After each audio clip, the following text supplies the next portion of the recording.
Hey there, you made it. Another night, another excuse to avoid your inbox. I am glad you are here, because tonight we are strolling straight into a land where morning routines squint at you through dust, and coffee is more like a dare than a comfort. If you have survived another Monday, maybe hit that like button or subscribe for more reasons to be grateful for indoor plumbing. Tell me, what time is it where you are?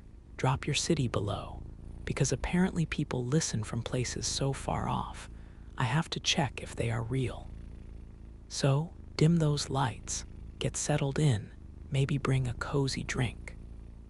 Let's ease into tonight's journey together. Picture this. You open your eyes and right away, you are not greeted by a gentle chime or a playlist. No. Instead, your first companion is the absolute certainty that your mouth is full of last night's dust and maybe part of your own blanket. Turns out, linen is very enthusiastic about sharing. Your bed, if you can call it that, is little more than a lumpy sack stuffed with whatever was not needed for kindling. The sheets are devoted to trapping as much dust as possible, a sort of ongoing competition with the floor, which is basically the rest of outside. Morning light does not pour in here. It seeps grudgingly through crooked shingles and warped boards, casting the sort of gray haze that makes you wonder if you are still half asleep. The first sensation is an itch, not the cute kind, either. Everywhere contact is made, your skin registers an enthusiastic exchange with the local Griot population. Run your tongue over your teeth. You will find a nice crust, part flour, part yesterday's wind, and a little mystery thrown in for good measure. For those accustomed to waking up debating cold brew versus hot coffee, here, your only real debate is whether sticking your arm outside the blanket will freeze it off, or if leaving it tucked in means simply suffocating quietly in your own heat and dust. Sounds of the West do not come from speakers or phones. No one is softly nudging you awake with curated alarm tones. Instead, you are tuned in live to the symphony of livestock, cows bellowing their opinions through thin walls, chickens discovering new frequencies at dawn, and a horse somewhere staging a private protest in the yard. Occasionally, you wonder if that persistent scratching in the corner is your neighbor, or just another rodent working the night shift. The air is not neutral. It is assertively present. Every breath carries a cocktail of last night's campfire, sweaty leather, and the delicate high note of something, let us call it mature, wafting from the general direction of the chamber pot. Scented candles. The closest thing here is whatever plant some optimistic relative hung in a corner a month ago, now wilted into vague disappointment. When it comes to getting up, there is no snooze button, unless you count being too stubborn to leave your scratchy nest right away. Sitting up just means more dust animates into your lungs, and your hair, if you have any, takes on the gravity-defying angles favored by birds and sleep-deprived inventors.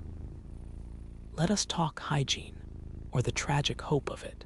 The water basin in the corner holds about a pint, and that is if nobody else beat you to it.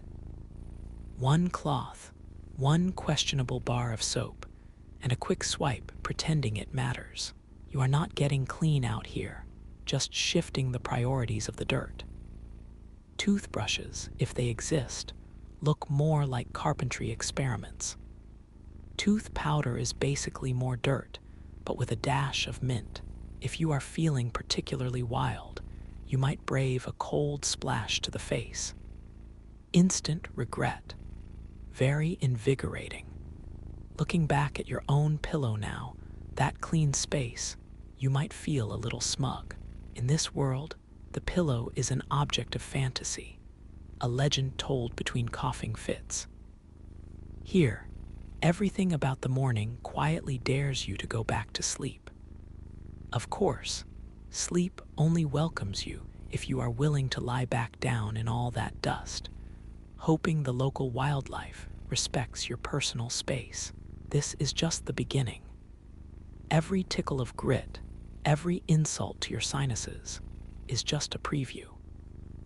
The whole day ahead promises more of the same, turning discomfort into a kind of running joke you share with the air, and yet somehow everyone around you manages to grunt, stretch, and get on with it. Maybe it is stubbornness, or maybe they just miss their pillow too. Now onto that so-called most important meal of the day. You shuffle to what passes for a kitchen, really just a patch of floor near last night's ashes. If you are hoping for pancakes, fruit, or anything with a drizzle, lower your expectations, way lower. Breakfast is bread, but not the kind you slice gently with a serrated knife. This is hardtack, a bread so sincere about its texture, you might contemplate using it to fix your roof. Next come the beans. They are the reliable friend that shows up everywhere, prepared with the vague memory of heat, sometimes with bits of bacon, if you have the luck or the nerve to keep a pig from escaping. Everything is generously dusted, not with seasoning, but with whatever the wind flung through the wall last night. Each bite offers a little crunch, just not the kind advertised on cereal boxes. You might dream of butter, but butter does not fit into this climate or your dairy budget. As for eggs, well, the hens are on their own timeline, and sometimes your biggest breakfast adventure is coaxing one out from where a crafty chicken has decided to squat. Fancy a drink? There is water, technically. It has a truly bold profile, classic well minerals, undertones of old tin cup, and a lingering aftertaste that reminds you how close you are to the barn. You might try to forget that you hauled it up by hand, and if you are particularly lucky, most of the bugs got filtered out. Every sip is an act of stubborn optimism. No oat milk, no lattes, not even a hint of real coffee unless someone smuggled some in last supply run. If you do have coffee, it will come with its own unique texture. Gritty, often crunchy. The West is big on fiber. Meanwhile, eating is something you do with an audience. Animals, both invited and not, hover at the doorway. A goat stares you down as though its whole day depends on a single crust of bread falling to the floor. The dog, who absolutely should not be in here, is already under the table, staring at your beans with enough focus to bend spoons. Out the window, there is always a chicken considering home invasion. You sit on something that barely qualifies as a seat, likely favoring one hip to avoid a broken slat. Breakfast is both a meal and a negotiation with gravity and splinters.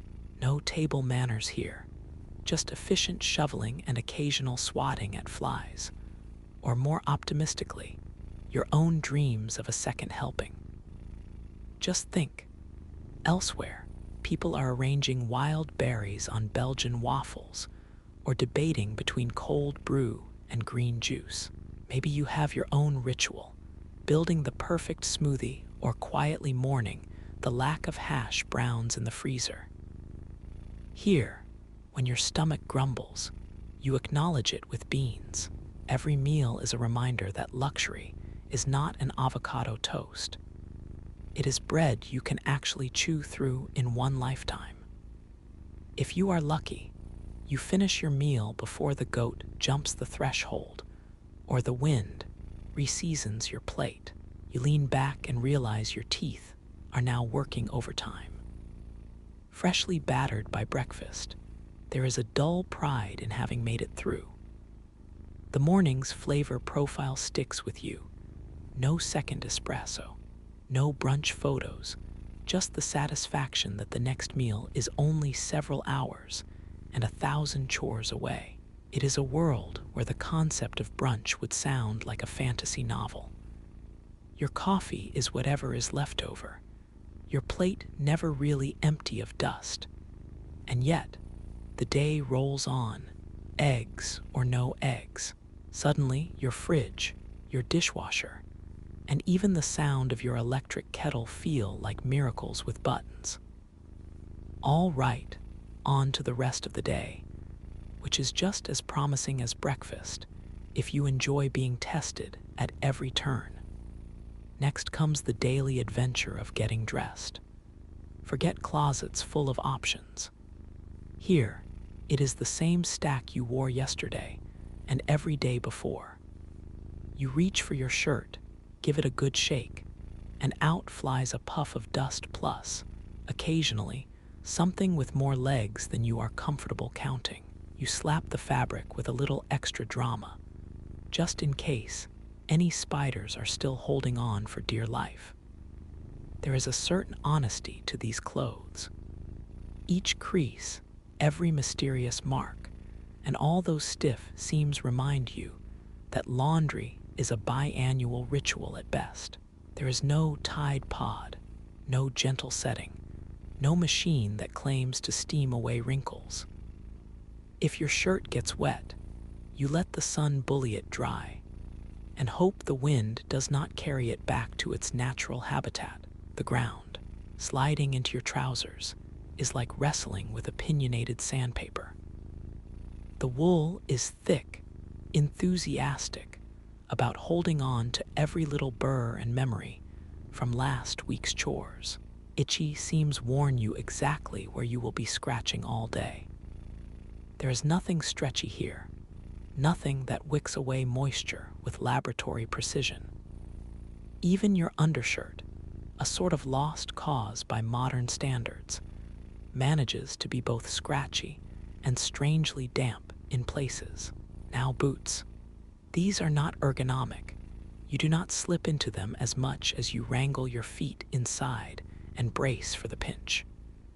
The left one leans ominously to starboard. The right has a lump in the sole, origin unknown.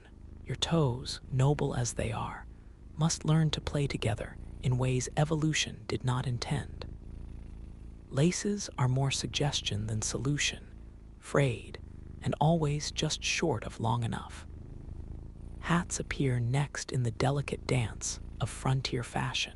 You pick yours up, give it a shake, another shower of dust, and flatten the brim, which now has its own unique geography. Hats are a necessary evil, blocking the worst of the sun, trapping nearly as much heat and dry grass as they repel. It is also your daily billboard. Big brim, small brim, battered, feathered. It signals what little you can about who you are and maybe what kind of mood to avoid today. As you finish, you take a second to notice the gentle hug of your clothes. That is sarcasm, of course. There is no gentle here. Everything pinches, tugs, chafes, or clings in ways that make you long for some soft, stretchy pajamas, the kind you left behind, the ones you slide into without a second thought, flick on your phone, and retreat under a clean blanket. Here, comfort is a theory nobody has tested for years.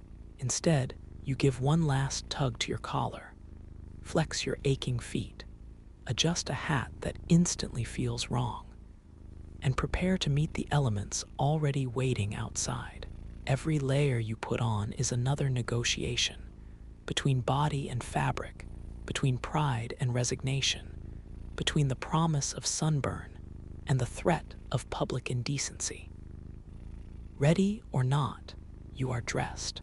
Not well, maybe, but definitely dressed. Now the real sport begins, morning chores. Forget tidy checklists and ergonomic dish soap. Your first act is to fetch water, because apparently gravity did not get the memo about plumbing. Grab that pail, dented, heavy, and always cold.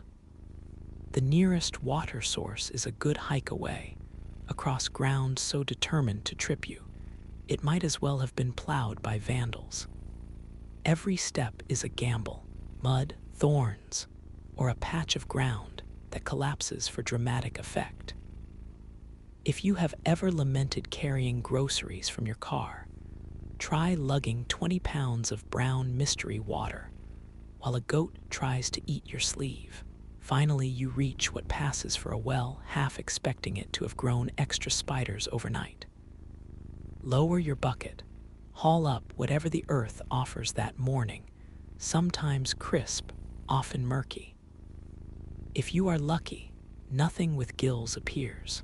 If you are not, well, just call it protein and get on with your day. Back inside, water is doled out like treasure, some for the animals, some for whatever sort of cleaning you pretend you will do. Next are the endless piles of manure, each one doubling as a kind of unsung home security system. No one is sneaking up on this place with all the booby-trapped pathways. You grab a shovel with the hopeful confidence of someone about to fail at staying clean. Without gloves, every splinter and callus is earned the hard way. You flick horse manure into a wheelbarrow, which probably has a wonky wheel, and wonder if this is a new form of strength training or just a practical joke your ancestors played on you. Animal care is a mix of negotiation and humiliation. Chickens have decided they own the yard, moving in coordinated bursts whenever you come near. Collecting eggs becomes a battle of wills and talons. More than once, you lose. Somewhere a pig eyes you like you are competition, not company. Cows, meanwhile, stand directly in the path of whatever job you had in mind, chewing thoughtfully and pretending not to notice what you need. Milk at your own risk. Kickbacks are included at no extra charge. The sheep, if you have any, are the least cooperative and most absorbent animals invented. Everything you shake off your boots, they pick up in their wool. By late morning, you and half a menagerie have swapped fluids, fur, and a good apology to tomorrow's laundry. There is manure in places you did not know you had places. You try to remember the last time you saw anything that looked like soap. There is a basin of gray water you can swirl your hands in, which feels about as clean as washing dishes in rain puddles. Antibacterial anything is a far-off dream. If you have a cut, congratulations, you just enrolled in the accidental tetanus lottery. All this might leave you feeling a little heroic, except the chores do not end. Feed, scoop, chase, haul, mend. The animals create new problems faster than you can solve them. Your nose adjusts to smells no one should ever accept. The day's real achievement is leaving the barn with all your fingers and toes attached. Modern chores start to sound suspiciously calming next to morning on the frontier. Dishwashers hum. Vacuums follow you politely. Roombas glide across laminate flooring instead of biting back. You might even miss the beep of the washing machine. A soundless absence out here, where progress means no one lost a boot in the quicksand behind the pig pen. Here, taking care of animals is mostly about outlasting them. By the end, you get a rare break, standing up, catching your breath as the chickens regroup for round 2.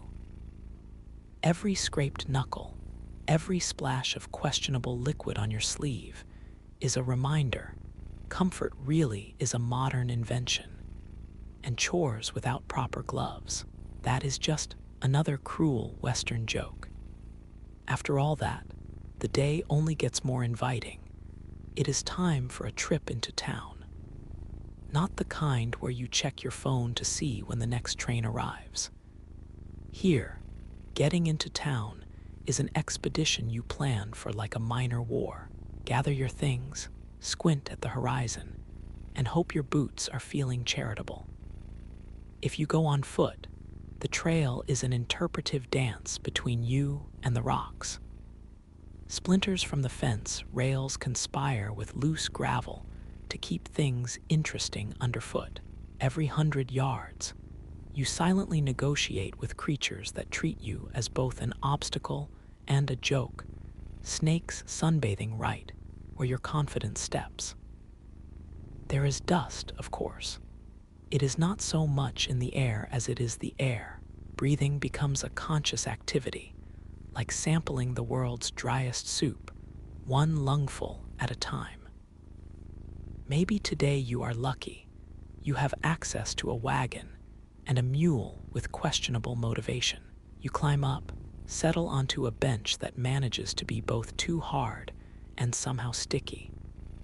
The wagon creaks a warning. Every bump is a full-body event. Suspension is a rumor. Each rut in the trail aims for your bones. Hold on tight, unless you feel like flying sideways at the next invisible pothole. Animal-powered transportation offers one thing: plenty of time to regret not inventing teleportation first. Your driver, if you are lucky enough to wrangle a human companion for this ordeal, is the kind who believes conversation should be saved for moments when you are not trying to stay inside the vehicle. There is the sun, working overtime. Shade is a luxury you measure in fleeting patches. Hats, for all their faults, manage a temporary save. Sweat does nothing useful. It only invites more dust to stick. If you brought water, you ration it like gold, never quite convinced the next sip will taste less like the inside of a rusty hinge. Along the way, you try to weigh boredom against the real risk of passing out. Nothing happens for miles except the endless repetition of brush and sky. Dehydration and daydreaming are closely related out here. You might trace shapes in the dust. Then suddenly, a gust of wind transforms the entire landscape into a portable sandblaster. Eyes water, ears fill, and yesterday's clean laundry, if such a thing existed, is over. Travel today means air conditioning, music on demand, a soft ride, and maybe minor complaints about Wi-Fi coverage between cities. Here, the only Spotify you get is the rhythm section of wagon wheels, slightly off-key, and the occasionally inspiring cowbell. Public transit, not unless you count flagging down the least hostile horse on the road. Rideshare app, that is called patience, and a willingness to barter with someone whose definition of available is loose at best. After what feels like several minor lifetimes, the vision of town begins to materialize. The so-called bustle reveals itself as a handful of wooden buildings, clustered together like they are huddling for warmth. No traffic, unless you count a passing herd, and no noise except the wind and the occasional argument about whose bale is whose. The main feature is dust, more of it, clinging stubbornly to every wall, person, and unlucky loaf of bread on display. It is not much, but after that ride, it might as well be Paris. You made it with all your teeth, and your boots only slightly more crooked than when you started. Somewhere beyond this, there might even be a tepid drink waiting, or maybe just more chores. But for right now, you are here, and the sweat almost feels refreshing, in a strictly technical sense. Step off the wagon, and you are swept into the gentle embrace of frontier civilization, which mostly means more dust, and a sudden spike in both noise and aroma. Any notion of fresh air is replaced by the unmistakable medley of animals, sweat, kerosene, and a creative hint of whatever is leaking behind the feed store. The air is busy. Every breath is a sampler.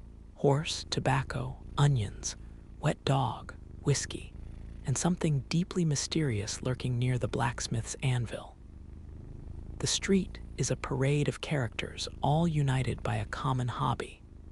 Looking suspicious, you edge past the local sheriff, who radiates a certain don't bother energy, hand hovering near a revolver that gleams with a layer of untold backstories. Shopkeepers, everyone, size you up as if you are thinking about running out the door with their precious jar of pickled eggs.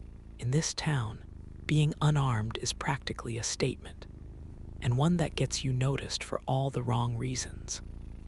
Then there are the townsfolk, some in shirts worn to threads, some in aprons caked with unidentifiable stains, all with the kind of sun-baked frown you do not see at your local mall. Kids run wild, intent on turning anything loose into a projectile. Dogs bark at everything that moves, including tumbleweeds and their own shadows. There is no background music, unless you count the relentless creak of a distant sign straining against its tether. You duck inside the general store and take in what passes for retail therapy. Shelf after shelf of beans, canned beans, dried beans, possibly beans in another life. Some hard candy with ambitions of becoming jawbreakers. Coffee, if that is what you can call the contents of a tin labeled best before last spring. Tools and nails in leaky boxes, mismatched boots hanging hopefully above a stack of dubious flour sacks. The shopkeeper offers zero small talk. Instead, you get a squint and a price about double what you hoped. Customer service, Frontier Edition. Take it or leave it, but either way, you are blocking the aisle. Fancy a drink. The saloon is right out of a storybook, if the story is mostly about spilled beer, sticky counters, and a crowd of strangers more interested in glaring than in friendly chatter. The barkeep wipes the same mug for so long you are convinced it started clean and ended up cloudy. Ask for anything not strong enough to take paint off a fence, and you will get a look that says you ought to reconsider your choices in life. Nobody here is in a hurry, except to find out if you are new enough to be worth sizing up. Business is brisk if your definition of brisk includes one man falling asleep in a rocking chair and another bartering 4 eggs for a handful of questionable tobacco. Law and order are present in that resigned way that suggests nothing will happen unless, or until, it absolutely must. You notice a worn handbill on the wall, faded wanted posters, half-peeled flyers for a dance that never seems to happen. It makes you long for the moments when a cheery barista corrects the spelling of your name, or you are gently guided toward the organic section by soft indie pop. Here the norms are simple. Keep your hand on your wallet, your eyes on your drink, and your expectations tethered to the ground. Reflect on home for a second. Your supermarket's chilled produce misters and aisles of color-coded snacks. Your shopping cart with 4 good wheels. The idea of touchless payment. Here, variety means beans with or without dents, and a loaf of bread that looks suspiciously like the one you left behind last week. Even the concept of clean is a guess at best. Despite all the discomfort, there is an energy here, a kind of low-key chaos that is impossible to replicate on a streaming service. But eventually, the weight of grime, the soundtrack of barking, and the endless mental math about whether your coins will last until next supply wagon begin to wear thin. You look around, realize you have seen every baked good on offer, none of which could be called soft. and your arms start to ache for the convenience of a grocery bag that does not leak. With your meager bags packed, probably with more beans than you ever wanted, it is time to face the dusty road back home. Suddenly, the memory of your own clean shopping baskets, air conditioning, and the impersonal but blessed speed of self-checkout feels miraculous. And still, you made it out of the West's marketplace with your boots and most of your dignity attached. Not a bad haul, all things considered. High noon in the Wild West is nothing like the movies would have you believe. There is no dramatic music or steely-eyed silence, just the thick, relentless wall of heat pressing down on everything.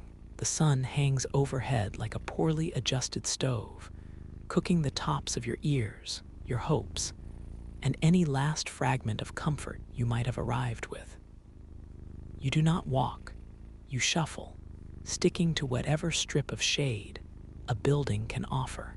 If you are lucky, the breeze whips through, carrying every loose speck of dirt straight into your eyes. That classic Western tension.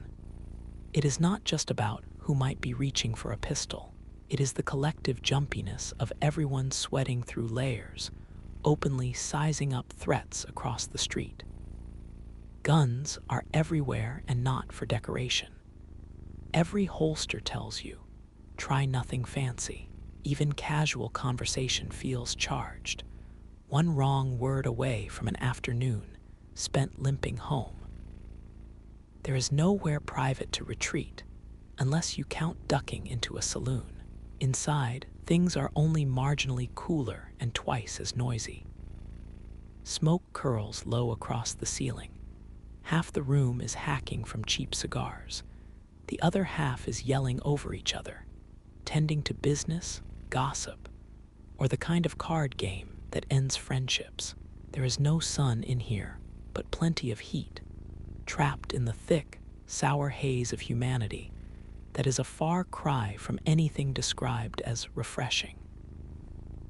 As for drinks, this is not a place to request cucumber-infused water or a fizzy cocktail with a twist. You get whiskey, if you have teeth left to spare. It is poured from a bottle that might have started its life containing something entirely different, and now tastes like a memory of cleaning solvent mixed with a hint of regret. The local beer, if you risk it, is warm and metallic. The longer you linger, the fewer questions you ask. No one is relaxing here. Lunch is a concept for people with time to burn and actual food on their plates. The closest thing you get is gnawing a hunk of bread and maybe eyeing a bowl of something brown enough to stay anonymous. The midday break is about survival, not peace. Conversations are fast and strategic. You watch the door, watch each other, and try not to be the reason anyone reaches for their belt. And just to clear up any popular myths, high noon duels are less a matter of heroic moment than of very bored people having a disagreement over something as glamorous as a missing chicken. There are no crisp showdowns, only awkward shuffling and the collective wish for more shade and less drama. The real winner is whoever escapes with their dignity and their shirt still stuck to their back instead of the chair. Compare this to any modern lunch hour, and you might catch yourself getting sentimental for microwaved leftovers, soft chairs, and a phone that only buzzes with urgent sandwich coupons. The idea of cooling off in your favorite cafe, ordering something without risk to life or liver, suddenly looks like the highlight of civilized evolution. But here, at noon, survival is its own accomplishment. You squint at the sun, weigh the risk of another drink, and wonder if anyone anywhere has invented the simple pleasure of an iced tea. No such luck, just you, the dust, the weapons, and a bar stool that wobbles with your every sigh. Afternoon rolls in without ceremony. A new level of heat, the sun tilting just enough for you to catch the worst of its glare right between the eyes. Maybe you have plans. Maybe you are halfway through fixing a fence or wrestling some cranky gear into position, your hands full of splinters and optimistic sighs. Then, just as you think the day might finally settle, nature delivers the ever-classic dust storm. It starts as a distant smudge and becomes a full-on swallowing of sky. In seconds, your view disappears. The air grits your teeth for you, and everything not nailed down, including your hat, suddenly takes flight. There is no weather app. There is no warning. Just wind, more wind, and the kind of stinging dirt that finds every seam in your clothing and your mood. This is the signal for all outdoor progress to grind to a halt. Repairs become an exercise in futility. You try tying a board to a post, only to find your rope is either too short or in the jaws of a dog you did not even see approach. A few desperate swings of a hammer, and the whole arrangement collapses, attracting the kind of laughter from nearby cattle that says you are not even their third favorite circus act. If you retreat indoors, it is only slightly less chaotic. Dust pours in through the smallest cracks. The house develops a new tone, each window and board rattling in sympathy. You cough, wipe your face, adjust your hat because, by now, it is more habit than hope. Of course, it is never just dust. There is always an extra thrill. A snake decides to use your steps for shade, or a wandering stranger appears, face hidden, their boots making the universal sound for keep your distance. Your attempts at neighborly nods are met with vaguely threatening silence. Modern boredom means scrolling through your phone while your coffee cools. Out here, it means you stay tense, counting heartbeats, and wishing dullness would just be simple for once. The afternoon passes in tasks both mundane and surprisingly hazardous. Fetch water, patch a leak, feed the animals, all take longer than they have any right to. You find time slows down, stretching into an endless string of small annoyances. The barrel is leaking. The saddle is missing 3 screws. Every single animal you own seems to discover a brand new way to test your patience and your medical insurance, if you had any. You cannot relax. Every noise becomes a new guess. Is that the wind? The neighbor's mule? Some volunteer from the local wildlife tour? Chores blend into mini heart attacks, a rhythm of tension broken only by the rare, fleeting moment of stillness when absolutely nothing goes wrong for at least 5 seconds.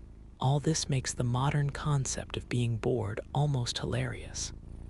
You wish you could sit back, complaint-ready, staring at blinking Wi-Fi or overheating laptops. Here, if your device overheats, it is probably you, and the only signal out here is the one you send with your own shouts. Sometimes you sneak a look at the horizon. Home is still out there, or what passes for it. The walk back will be another odyssey, guaranteed to deliver more dust, new aches, and possibly a story about that one time a chicken started a small riot. For now, fatigue starts collecting behind your eyes. You long for anything soft, cool, and utterly predictable. A pillow, a bed, a world where danger only comes in the form of a missed text. But here, as the dust settles and the chores never quite end, you soldier on. Modern inconvenience has nothing on the Old West, where the only thing reliable is the promise that tomorrow will be, at the very least, equally inventive in finding new ways to keep you alert. As daylight slips behind the hills, you catch yourself moving faster. Dinner is less a meal and more an exercise in efficiency. Whatever you can scrape together before the world goes completely dark. The menu does not surprise. More beans, more dry bread, maybe a strip of meat if fortune smiled, and nothing else got to it first. You cook outside when you can, always with one wary eye on the edge of the light, where hungry things grow bolder with every minute. There is a dance with the pests, flies, the ever-present mice, even a neighbor's dog casing your food with criminal intent. Your hands move fast, keeping the pan steady, shooing away would-be thieves, and reaching for anything that can double as a weapon if those annoying rustling sounds in the brush turn into something with claws. Every meal preparation is a campaign, and there is no guarantee the next mouthful will not come with grit or something with legs you did not invite. The aroma is simple: wood smoke, char, and that indefinable trace of sweat and alertness. Darkness arrives early and is not shy about announcing itself. Shadows stretch out, then deepen until you have to guess where they end and reality begins. The only light is from a fire, maybe a battered oil lamp if you are lucky and remembered to keep it filled. The world outside narrows to that feeble circle of flame. Every noise feels personal: branches snapping, the wind shifting, a chorus of night creatures waking up just outside your vision. Dinner conversation is blunt, practical, and heavily seasoned with concern. This is family time without competition from glowing screens, but also without any buffer from unease. You talk about what broke today, what nearly broke you, which animal got loose, and the general mystery of when you will next have something different for supper. No one has the energy for small talk, let alone the luxury of daydreaming. Nerves are tight after a day spent watching backs. Each meal together is equal parts solidarity and silent counting of who made it home safe. Once plates are cleared or licked clean, since there are not a lot of spares, you hunker down for the oncoming night. There is no winding down with a movie, no immersive headphones, no gentle blue glow washing away the day's tension. You check your doors, if you have any, and make sure whatever passes for a weapon is within reach. Home security is a wish and a well-barred window, or at least a chair angled just right. Fatigue is everywhere. Even with hunger addressed, it is hard to relax. Every muscle aches from work you did not have a choice about. Your stomach is never quite full, and worry buzzes just as loudly as any insect. Those long shadows outside seem to flicker with reminders of the predators, human or otherwise, who see the night as an open invitation. Still, there is a kind of awe in the sheer grit it takes to get through these days. You tally up all the tiny wins: no major injuries, food mostly accounted for, fires still burning where they should be.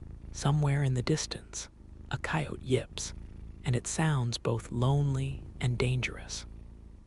There is a lesson tucked in this forced quiet.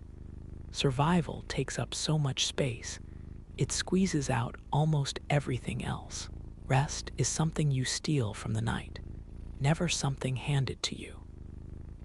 It is at these moments that the modern world's irritating commercials, chat notifications, and refresh buttons begin to look like adorable quirks of a gentler planet. Cozy pajamas, dinner on the couch, and streaming your worries into something laughable are luxuries almost beyond imagining. But here, as darkness settles and you begin to drift, you are reminded that while family and fire offer some comfort, it is the simple hope of making it safely to morning with everyone accounted for that passes as peace. When the last ember guttered out and the darkness inside matches the darkness outside. It is finally time for bed. You drop, not so much climb, onto your rickety cot, muscles protesting one last effort. The mattress, generously stuffed with straw, welcomes you in the same spirit as a sack of pine cones. Every spring or joint in the frame has its own agenda. The whole affair lists to one side, threatening to deposit you on the damp, uneven floor each time you shift. There is dust, naturally, pressed into your clothes, your sheets, the cracks in your skin, and most impressively, your imagination. You could swear you are breathing in tomorrow's weather along with today's regrets. Every time you roll over, there is a polite cloud, as if someone decided nighttime was just another chance for your lungs to practice resilience. Even your dreams, when they appear, tend to feature unexpected guests, tumbleweeds, grumpy chickens, and the uneasy feeling you are late for milking. Personal hygiene before bed is mostly wishful thinking. No showers, no warm soak, just a basin of tepid water, gritty from previous attempts, and accompanied by a towel with more history than thread. You rub at a layer of grime and call it good enough, pretending not to notice how the dirt remains determinedly part of the family by now. The air is both too warm and too cold, depending on which part of your body sticks out from under the blanket stitched together from whatever scraps survived last winter. Lying flat, you take quick inventory, no fresh injuries, nothing obviously broken, which already counts as a luxury. Still, comfort is missing in action. You are sticky from sweat, shivering at the edges, and never quite able to get your pillow to perform as advertised. It mostly serves as a lumpy reminder of better days and fluffier times. Exhaustion finally bullies any worries aside. Your mind does not drift, it slumps. Forget counting sheep here. You are more likely to count the minutes until something squeaks or the roof decides to leak. You know tomorrow promises the same. Early light, layers of dust, chores that multiply on principle, and the ongoing contest between survival and splinters. It is at this fragile hour that thoughts wander. You remember the cheerful, unnecessary rituals of modern bedtime, fresh sheets, climate control. A final scroll through news you will forget by morning. The privacy of a door that closes, a quiet room, and maybe even that faint hum of electronics as you drift into actual sleep. Here in the past, the best you can do is wedge a sock in the draft by your pillow and hope for the best. If there is any comfort to be found, it is in sheer fatigue, a body too spent to object, a brain too tired to invent new dreads. The racket of the day fades into the cracks and creaks of your sleeping space. In a world where every night feels both hard-earned and entirely inadequate, you settle for the deep, animal relief of rest, flaws and all. And as you begin to fade, you cannot help but marvel at the privilege of modern sleep, memory foam, blackout curtains, the sacred silence that comes with four walls that keep out more than just the wind. Tomorrow will come early, just as unforgiving as today, leaving you grateful for even the roughest corner of peace and a little more understanding for those who came before. So, rest up, if you can call it that. The West waits, and your pillow still beats any patch of straw. If nothing else, a day spent in the dust and discomforts of the frontier makes even the smallest modern convenience feel like a trophy. The great existential challenge of scrolling through a streaming queue is, on balance, friendlier than whittling mice out of hardtack, or trying to nap with one ear open for coyotes. The worst that waits in a modern night is probably a snoring neighbor, or an phone with too many notifications. Luxuries that most Old West sleepers would gladly swap for another day above ground and below the dust. There is something to be said for the sheer fortitude it took to keep going back then. Shoes pinched, bedding bit back, food arrived crunchy whether you liked it or not, and rest rarely ever lived up to its name. The only pause button was actual exhaustion. Everything, big and small, took a stubborn kind of will, one that denied the comfort of soft pajamas, gentle music, or even the reassurance that tomorrow might be easier.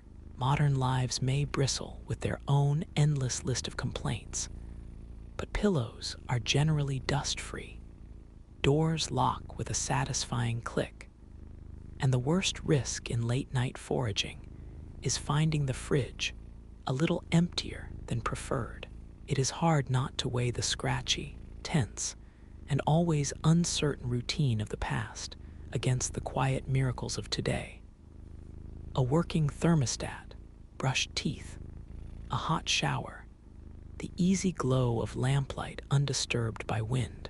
Maybe this is the moment to let a little honest gratitude sneak in, not for luxury, but for something as ordinary as a room too familiar to fear, and a bed that actually means rest. The Old West pressed everyone, every day. Tonight, in this softness, the contrast is almost enough to make even choosing what to watch feel like a decent kind of problem.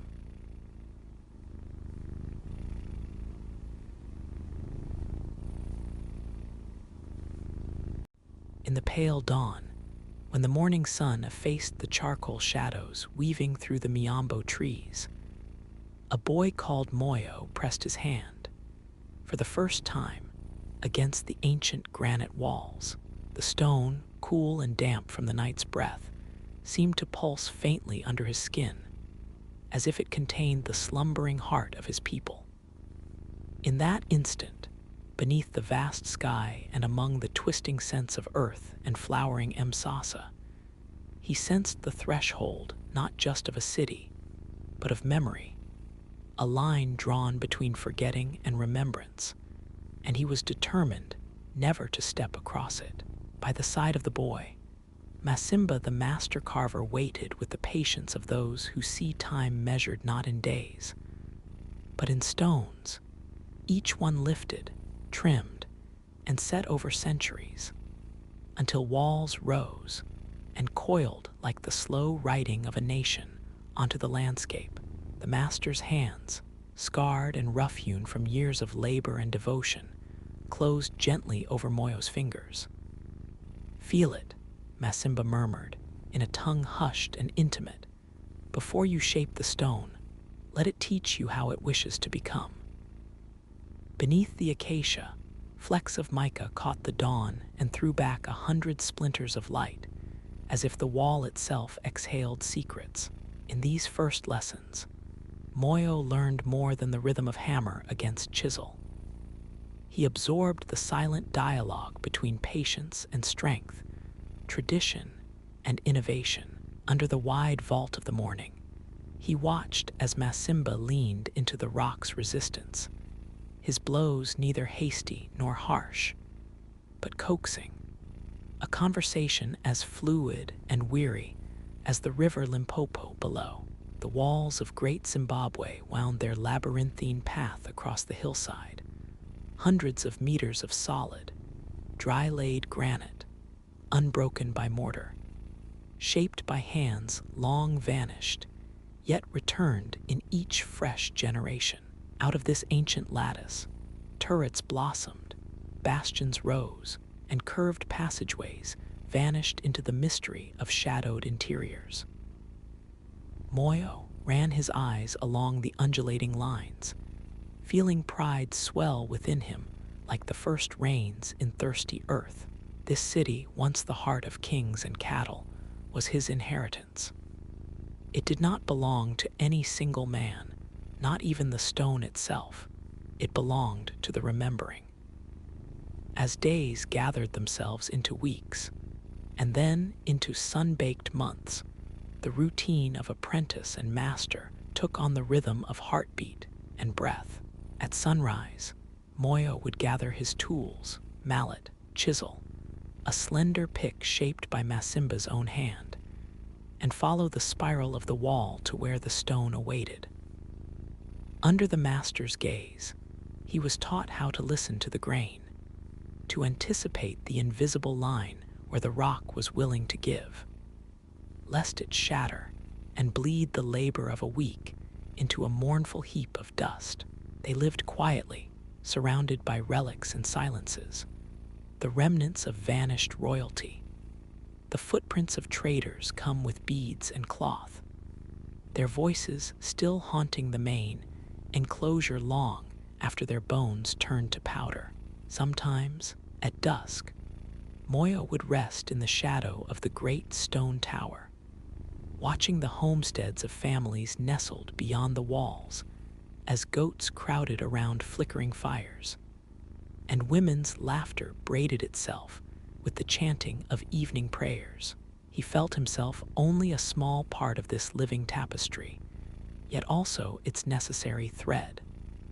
But beneath the tranquil surface, the winds were shifting. On the far hill beyond the valley, strangers had begun to appear. Men in oddly cut clothing, wide hats, khaki tunics, faces as pale as dried maize, moved in small, purposeful groups. Their measuring posts glimmered in the harsh noon, and their voices fell strange and heavy over the landscape. Sometimes, these foreign surveyors would come close enough for Masimba to pause his work and nod curtly in their direction. "They seek something beneath the stone," he would say, teeth clenched in a brittle smile. "They hunger for gold or stories, or perhaps both. But what they find will not belong to them." Moyo watched these men with wary curiosity, feeling both the innocence of youth and an urgent solemnity growing within him. He could not name the tension, but it lived in the way the women drew their children closer when the surveyors wandered near the village. In the evenings when Masimba's face would harden with unspoken words as the fires burned low, the city's grandeur, once shielded by myth and distance, now seemed exposed to the scrutiny of eyes that did not see the shape of its soul. Yet, even as unease crept beneath the surface, the daily discipline of carving offered sanctuary. Each stone was a puzzle, a negotiation between nature and desire. On especially warm afternoons, Moyo would pause to study the great enclosure's walls as the sun gilded their tops, transforming rough granite into a living tapestry. From here, he could trace the handiwork of his ancestors, the subtle inward curve of the walls, the ornately carved soapstone birds perched atop pillars, their eyes wide with vigilance that had spanned centuries. Several times, Masimba would catch Moyo gazing at these icons and lay a heavy hand on his shoulder, offering no words, only the assurance that he, too, felt the burden of their guardianship. In the silent dialogue between the stones and their keepers, Moyo found not only a trade, but a calling. As the intruders crept closer, prodding the earth, sketching the landscape, jotting fevered notes in strange alphabets, Moyo's allegiance to wall and tool deepened into something fierce. No matter what maps were drawn, what relics unearthed, the living memory of great Zimbabwe would not be surrendered quietly. Not while one hand remained skilled in the art that had built these stones skyward. For in every tap of chisel and whistle of dust, Moyo understood, a quiet rebellion took root, one shaped not by swords, but by the patience of those who, even as outside eyes sought to decipher and possess, kept faith with the foundation. For the stone remembered, and Moyo now would remember with it. The dry season matured and pressed gold dust into the creases of the land. By midday, heat shimmered above the ruins, coiling serpentine above battered towers and the vast arena of the valley. Under this relentless sun, distinctions between present and past faded, and the silence became heavy, as if echoing the voices of ancestors long withheld by stone. Moyo, older now by the quiet passage of months, wandered beyond the comfort of familiar walls in the shaded gullies behind the conical tower. He stepped among fragments of earlier settlements, half-buried horn cores, pottery splinters with whorled lines, the fragile remains of meals and songs. He knelt, drawing fingertips through ochre soil as Masimba had taught, and allowed the objects to inhabit his mind, not as relics, but as textures of lives never fully vanished. Each artifact was a presence waiting gently to be reawakened. That afternoon, the master summoned Moyo with the tilt of his chin alone, leading him towards the hill complex, where the scent of lichen mingled with the memory of burned incense. They ascended granite boulders worn smooth by the uncounted feet of past generations, and Masimba struck up no conversation, leaving silence to fill the world. Only when they reached the overhanging cave did he halt and gesture toward the dust-veiled figures painted in ochre and charcoal upon the stone. A hunt, a procession, a flight of birds swirling above bowed heads. "Look," the master finally spoke, voice knotted by reverence. The cave murals always seemed to recede from ordinary sight, as if the shadows rebuffed casual glances. "Our hands have shaped more than walls. There is stone, and there is spirit. These are what the strangers do not see." Moyo absorbed the painted bodies, abstract, yet urgent, telling of rituals forgotten, triumphs remembered only by the rocks themselves. He saw women beside grinding stones, elders stooped beneath burdens of grain, warriors parading ostrich feathered headdresses. The city he loved was not simply architecture held upright by engineering. It was the collective breath of families and forebears, encoded in pigment and dust. In these shadowed images, the boundaries of time seemed porous, and the burden of stewardship deepened within him, growing dense but silent as late rain clouds. The descent from the hill was marked by a drifting hush. Moyo carried with him a sharper sense of the place's vulnerability. The surveyors had multiplied, mapping lines with taut wire, digging narrow test trenches near the outer enclosure. They sometimes watched, but rarely spoke. Their laughter was brittle, thin as eggshells. At night, fires gleamed in their camp, and the rhythm of English speech crackled uneasily through the darkness. Word passed to Masimba that their digging would intensify soon, permits and orders slipping through the hands of local elders like bats at twilight. It was on one such night that Moyo crept from the house and found his mother seated by the hearth, absorbed in the task of preparing sadza, her face illuminated in wavering gold.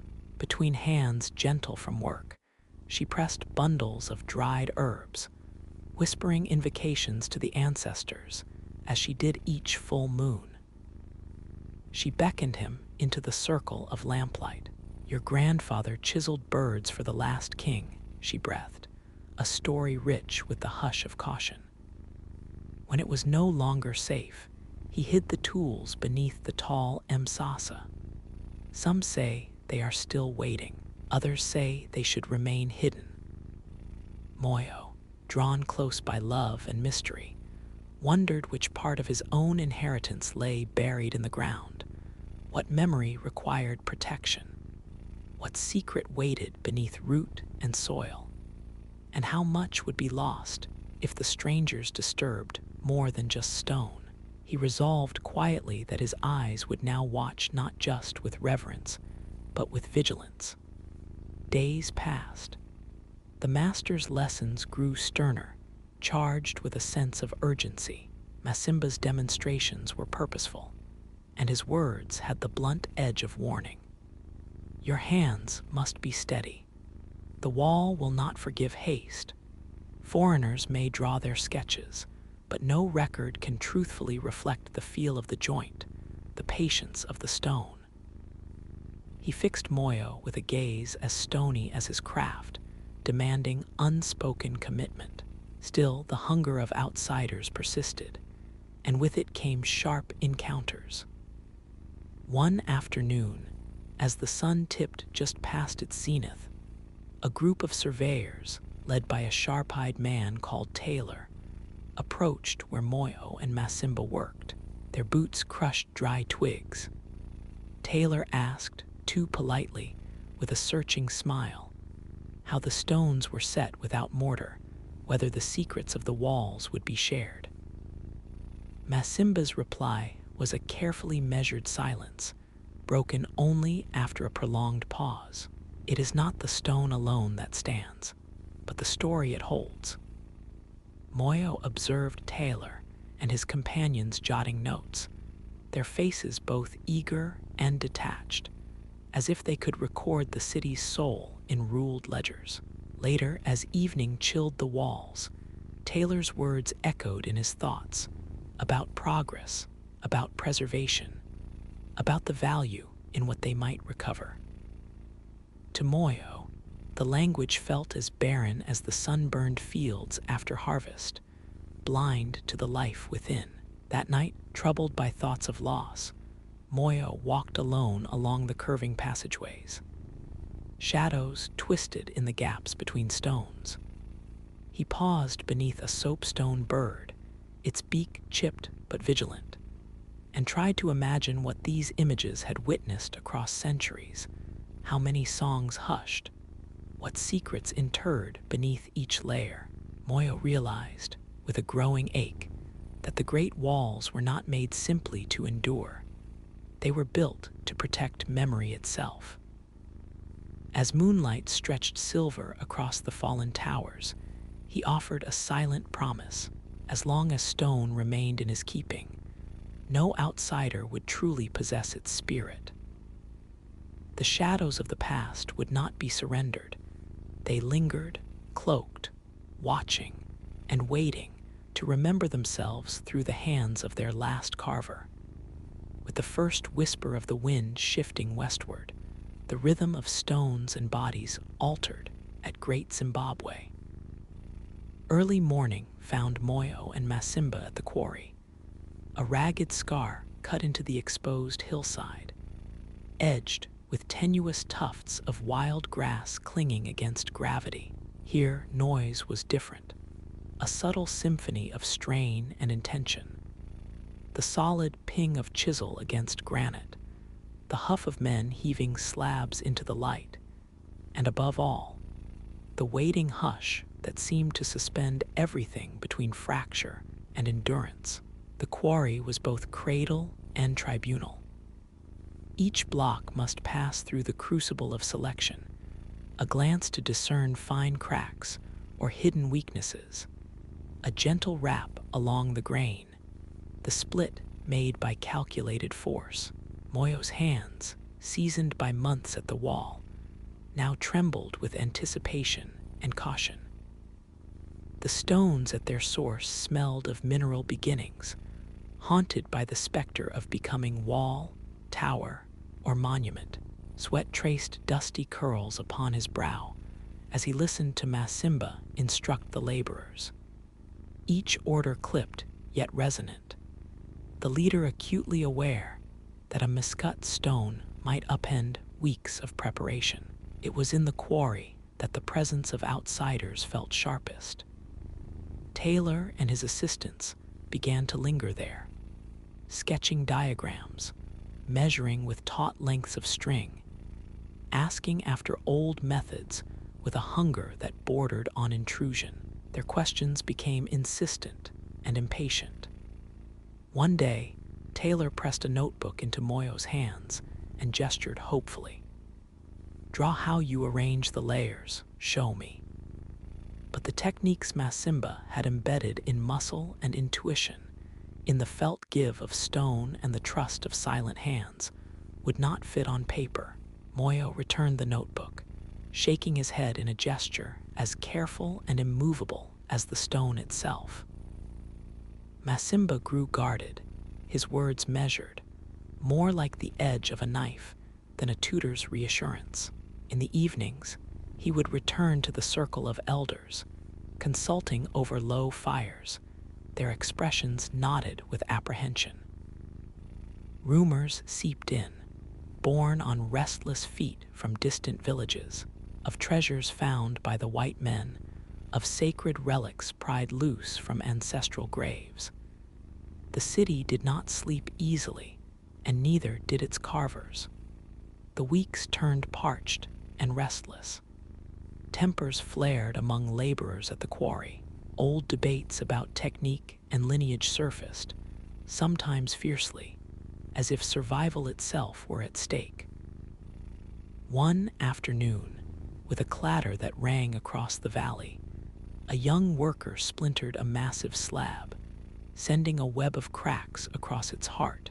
Masimba stood over the ruined block, his silence harder than condemnation. Yet beneath his stern gaze, Moyo perceived a flicker of despair. Each broken stone a warning of irrevocable loss. The intrusion became physical, as Taylor's men staked a rude claim at the edge of the quarry, fencing off a patch where a seam of quartz ran bright in the sunlight. They declared it property of the survey, forbidden to local hands. Laborers grumbled. Masimba's jaw tightened. Moyo watched, torn by a new kind of pain, the knowledge that even the raw bones of the land could be appropriated, marked and removed by those who cherished only data and specimen. Out of that growing tension, Moyo found himself resisting not just for tradition's sake, but for the very integrity of his craft. He refused to cede the legacy of his master or ancestors to written report or foreign excavation.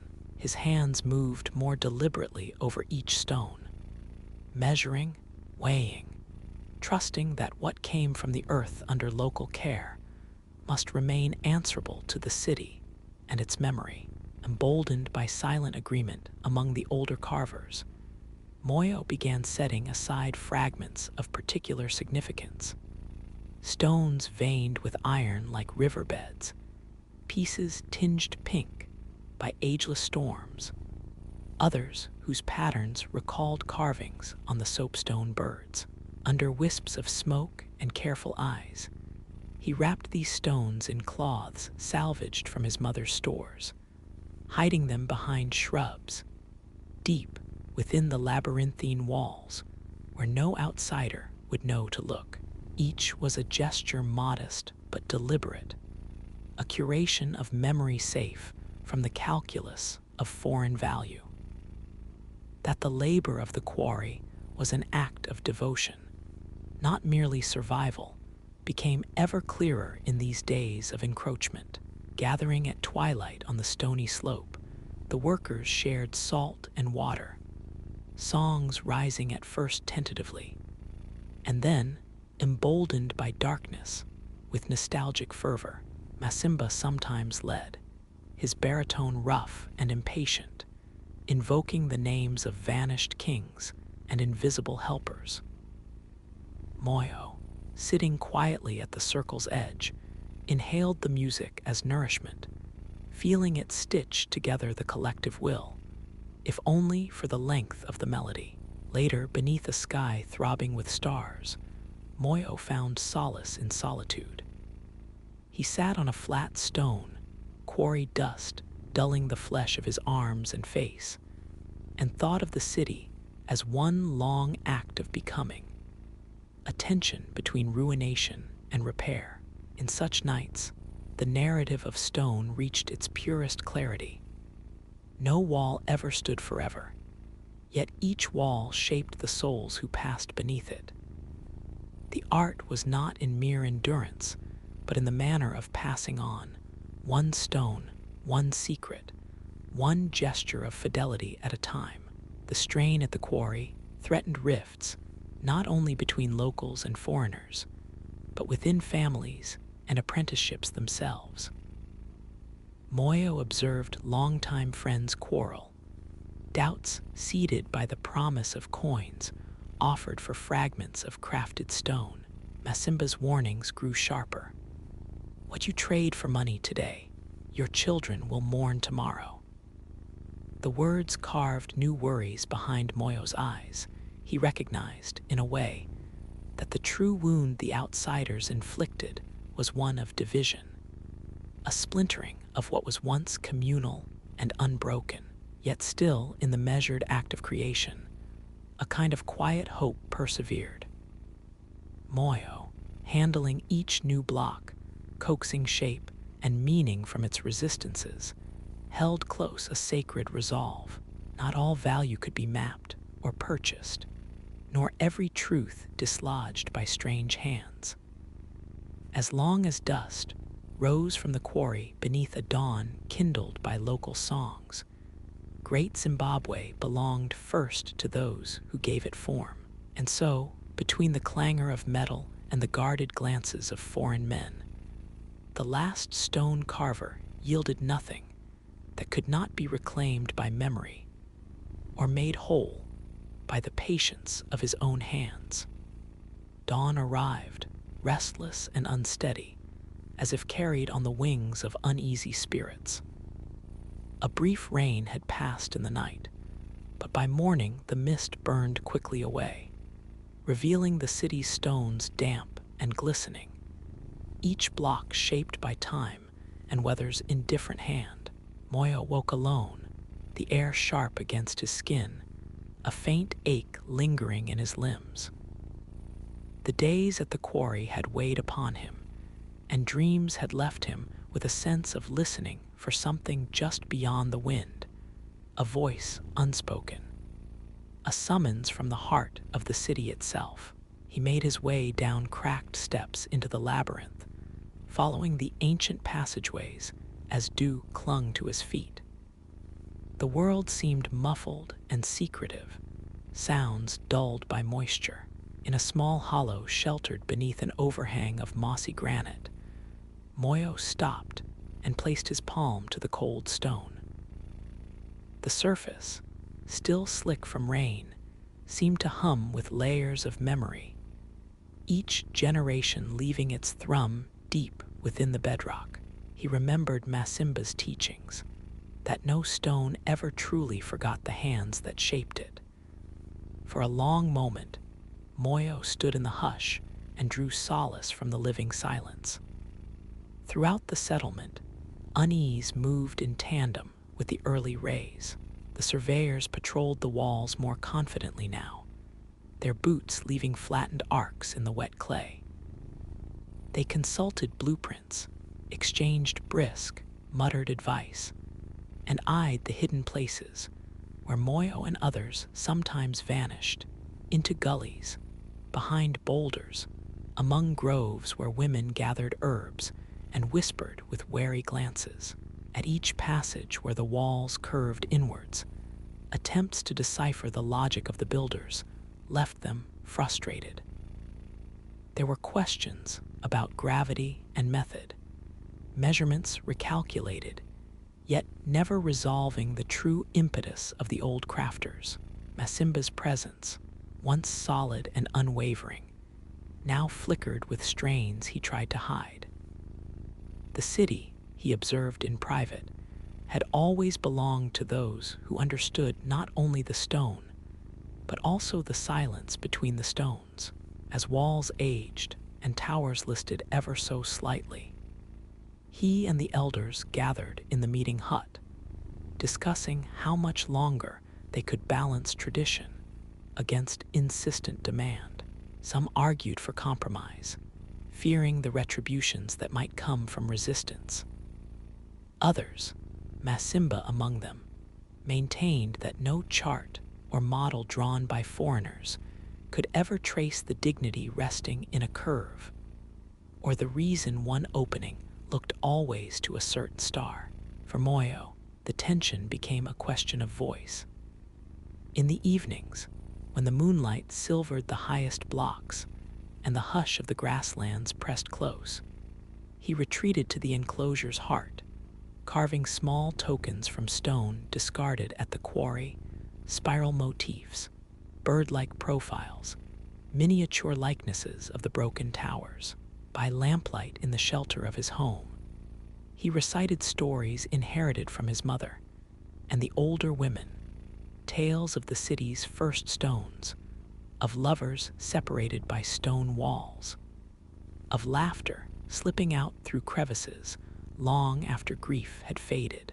Each finished token became an anchor to the invisible, a reassurance that what could not be seized by force might be carried quietly in the palm of memory. One night, a hurried tap came at the door, a neighbor nervous and breathless in the darkness. Lanterns in the foreign camp had flickered long after midnight, and the scent of turned earth drifted on the breeze.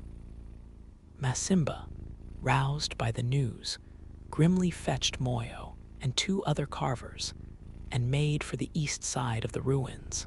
There, beneath the strained light of the moon, surveyors had unearthed a slab carved with a sinuous motif, an emblem known to belong to the earliest kings. The air thrummed with urgency. Masimba's face, usually composed, showed brief cracks of anguish and determination.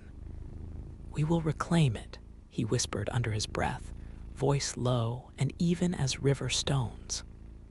"While they write, we will remember." And so it became, a dance of silent resistance. At dawn, before the camp awoke, Moyo and his companions retrieved fragments left carelessly on spoil heaps. They buried some in honored earth, secreted others within false niches of the oldest walls, or spirited pieces away to distant relatives. Each evening, in the hush between toil and rest, the carvers compared quiet victories, what had been saved, what remained at risk, each tale shared in tones both somber and fiercely proud. Yet within the city, nerves began to fray. There were quarrels between families over who should decide what to conceal, and what, if anything, could be surrendered without shame. Old alliances strained, revealing fissures. The stones themselves seemed to sense the discord, their surfaces roughening in the cold morning light. Through it all, Moyo observed, gathering impressions like water in cupped hands, feeling each argument echo in the granite beneath his feet. As the foreigners catalogued, photographed, and crated their finds, a sense of fatigue clouded both sides. Masimba aged before Moyo's eyes, his gestures slower, voice deeper, and wrapped in shadow. One evening, the old carver entrusted Moyo with a small sack tied with faded blue cord. Inside lay a stone bird, its wings curved in the arc of blessing.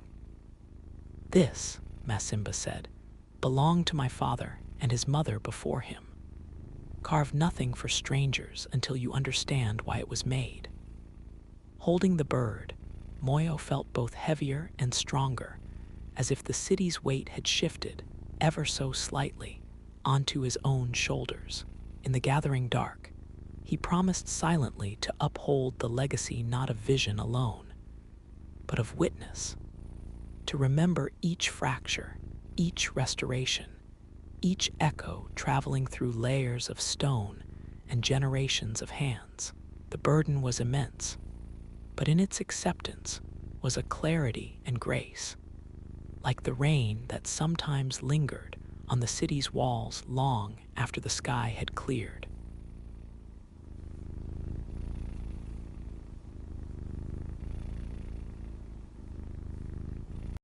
The dry season had arrived in Ouagadougou, and the sun spread its gold like spilled sheaths of millet across the packed earth courtyards.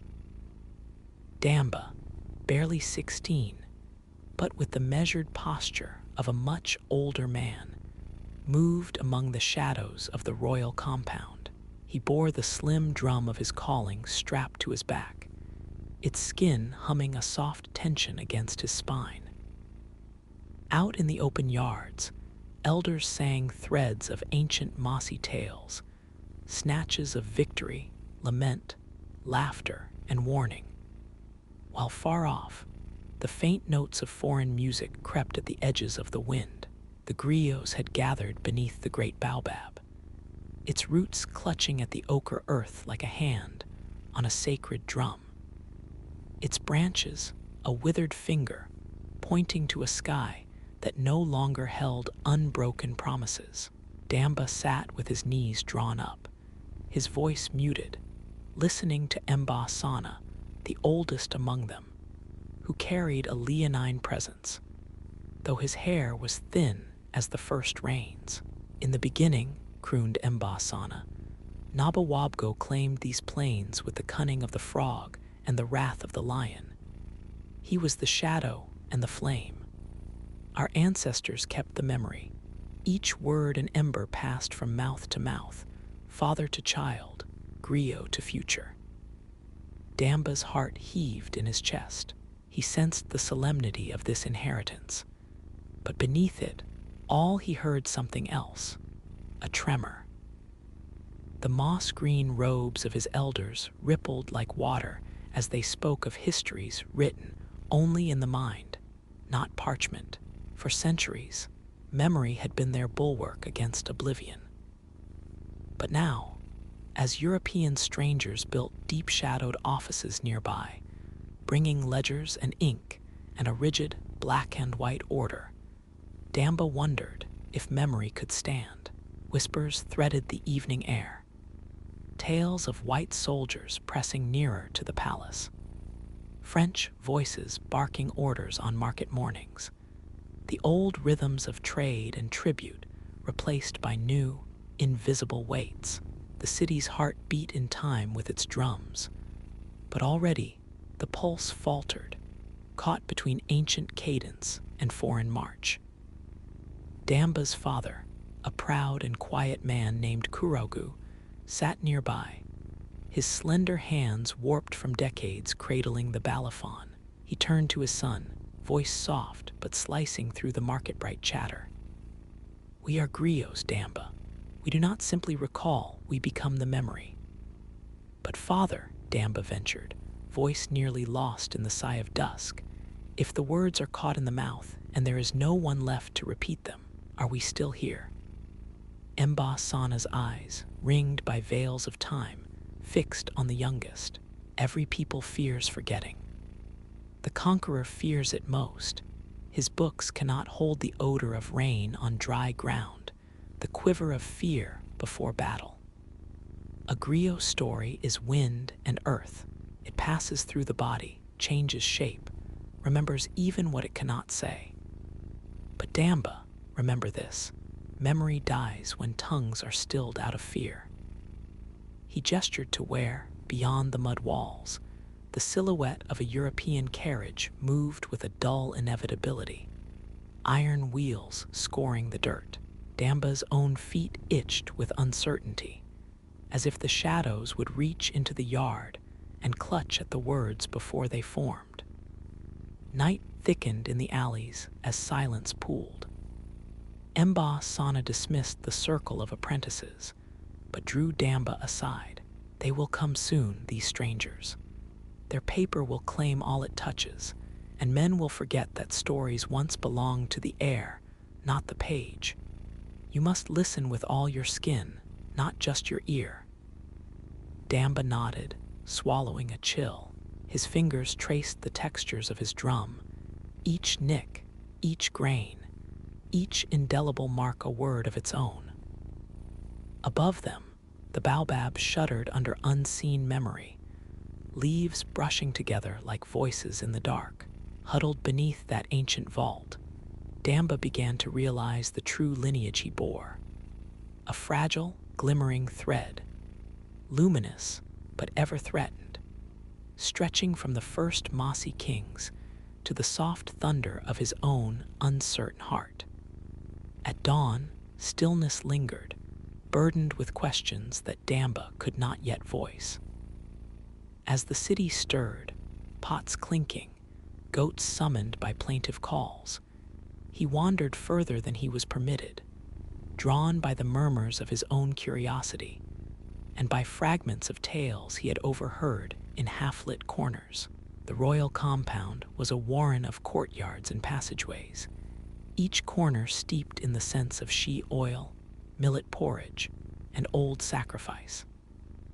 Past the kitchen fires, and under the watchful gaze of idle guards, Damba slipped unnoticed toward the palace's oldest wing, a place no apprentice was meant to tread. There, hidden in the labyrinth, stood the Chamber of Stories. Or so the griots whispered, a sanctuary where the living thread of Mossi memory entwined in secret. Damba pressed his hand against the ancient timber of its door, feeling the wood's slow pulse, as if centuries pressed through the grain. Inside, the air was cool and close. Shelves curved along the walls, crowded not with books, but with relics, lion-tooth necklaces, the carved haft of a battle spear, gourds painted with cryptic images. Here, history was not scribed, but embodied, every artifact a vessel for unspoken stories.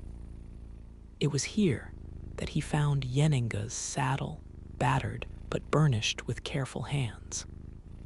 The first mother's tale pulsed through its leather, how she had fled her father, crossed the green flood of the Volta, and founded the line of kings that wound like a spiral through the marrow of every Mossi child. Damba lifted the saddle respectfully, its weight surprising him. In that moment, he understood. Each relic preserved a pulse of living memory, an unbroken conversation with ancestors. Stories in this room were not words alone. They were tangible, necessary, a living testament against silence. As morning angled through high vents, patterns danced along the packed earth, cradling Damba as he explored. He found the mask of Naba Sigri, the rain-bringer, its features carved to make the wearer both terrifying and wise. Beneath layers of pigment, the mask's spirit seemed to vibrate, as if waiting to be called into the world once more. Damba wondered how many had worn it in defiance, against drought, against enemies, against erasure. He traced the faded lines with delicate fingers, hearing again his father's words. We do not simply recall, we become the memory. Suddenly, the hush was broken by an unfamiliar tread. Damba froze, heart banging in his chest as the door creaked open. The eldest griot, Sana, entered, shadowed by faint motes of dust. His face was grave, but his voice was not unkind. You are not forbidden here, Damba, he murmured, if you understand what you are touching. These are not merely things. Each is a vessel for the stories that must never be allowed to die, even if they have no audience but the wind. He drew near, picking up an ancient staff adorned with cowrie shells. This belonged to Tibodi, master of the word, who once stilled a king's anger merely by reciting the fall of stars. He fought not with his body, but with stories that could soften iron hearts. The colonizers may write their histories in books, but here, he rapped the staff gently on the packed earth. Our memory has always been more than words. Outside, the city's sounds grew sharper. Shouts in unfamiliar accents swept over the wall, their tone urgent, insistent. Damba listened, eyes filling with startled clarity. He began to grasp the strange paradox. The more the outside world pressed itself into the bodies and streets of Ouagadougou, the more the hidden things inside, ritual, artifact, memory, became sanctuary and prison both. Sana placed the staff into Damba's hands, its smooth wood worn by generations of memory keepers. It will soon be your turn to remember for us all. But remember, a story holds power only as long as you cherish it and dare to speak it, even when the written word comes to take its place. In the silence that followed, Damba understood the ancient bond of trust and the sorrow that came with it. He closed his eyes, pressing the staff to his chest, as if through its weight he might inherit the strength of all who had gone before. The echo of forgotten lives trembled at the edge of speech, longing to be uttered while there were still tongues willing and able to remember. As the days bled into one another, the climate of the capital became charged, stretching itself taut between tradition and encroachment.